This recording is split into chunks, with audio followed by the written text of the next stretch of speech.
This is the best of the week on Relevant Radio. Sage Steele apparently is Catholic. I did not know that. Now, who is Sage Steele? She's a former ESPN anchor who recently settled a lawsuit with ESPN out of court. But she recently appeared on Megyn Kelly's show to talk about what happened to her at ESPN and also an element of her Catholic faith, again, which I didn't know. And I just love Sage Steele. Great pro. I've always loved her as a sportscaster. Used to host NBA Countdown.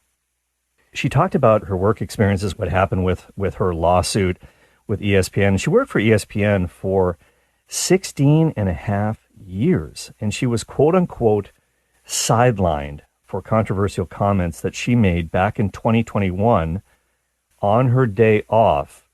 She appeared on Jay Cutler's podcast called Uncut with Jay Cutler. She talked about a lot of different things on that particular show, and one of the things that she touched on was the vaccine mandate that ESPN had instituted at that time.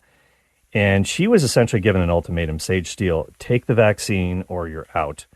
She did, in fact, take the vaccine in the end. She was suspended in October of 2021.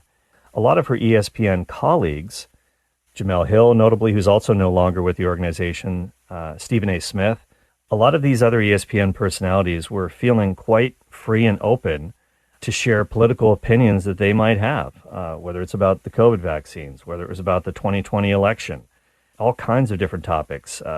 Last year, ESPN anchors Elle Duncan, Carolyn Peck, Courtney Lyle actually asked on air for a moment of silence in opposition to Governor Ron DeSantis' parental rights bill in Florida last year. It's hard to believe that these things kind of happened on air, but nonetheless, certain opinions were tolerated and certain broadcasters were not punished for their views.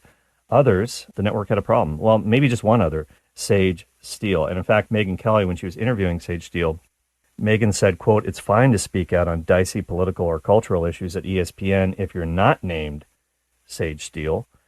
And Steele responded by saying, quote, "There were different rules for me than everyone else. I was heartbroken again at the hypocrisy of the rules. Either the rules are a rule for everybody or nobody. But you can't pick and choose, especially if it's just one person." Here's a little clip from Megyn Kelly's interview with Sage Steele, and she talked about a great spiritual resource that she used to cope with all this pressure. Check it out. It was the low point in my life for sure. When I was suspended, I was attacked by everybody on the internet. Too many of my peers at work couldn't see my kids and thought that my whole life was over. And my parents came to Connecticut. They lived in Pennsylvania at the time. And my dad, with his cancer, did not need to be around someone who was sick. It was risky. And he did it. And my parents came and they lifted me off the ground. And they were here when I went back to work that day. And before I left the house, because I was shaking, my mom and dad pulled me aside, and one of my best friends, Tiffany, who's my makeup artist, and so much more than that, the best human I know, my dad's like, "Cuddle up," because he's a football player. And as I'm walking out the door, he's like, "We're saying a prayer." It was St. Michael the Archangel. And if you're Catholic, you know what that is. We say it at the end of Mass. And it's basically about protecting me from evil.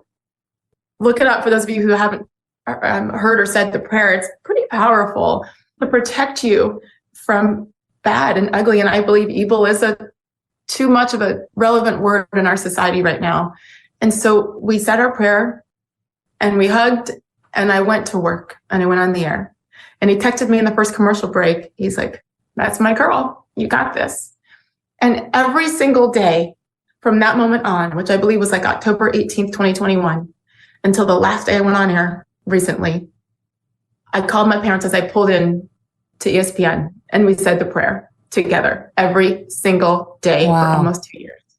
And so I knew that I would be okay. I did feel protected by God, by my mommy and my daddy. And at 50, I still needed my parents, right? And my friends, and so many people that I continued to hear from around the world, and even people at work who would pull me aside and whisper in the bathroom or in a corner, making sure there were no microphones around, and saying, "Thank you.